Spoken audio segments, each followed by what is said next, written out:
Isang araw habang ako'y naglalakaw, napunta ako dito sa mingaw na lugar. Nakita ko dito ang mga iring, nagkaon nagsalupin ang iring dito. Maya't maya, may napansin ako doon sa loob ng grabe mingaw naman dito. Kaya pumunta ako doon sa lain nga area dito. Baka ito yung sinasabi nila na pinamumugaran daw ng mga masamang elemento.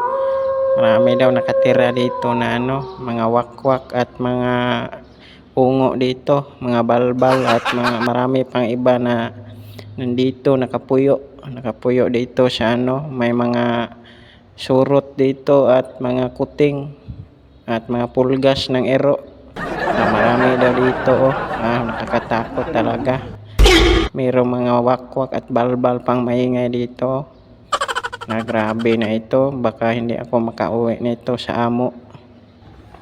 Kaya adto ko dito sa hindi ko makita yung daan, parang nasasaag na ako dito Grabe talaga na lugar to, nakakahaglok talaga. At pagkalipas ng 1 minuto ay may nakikita ako dito na isang kabahog sa kanyang sigbin Ang lakas kumain ng kanyang sigbin. Binahugan niya ng lamaw. Grabe talaga, nakakatakot din nga lugar.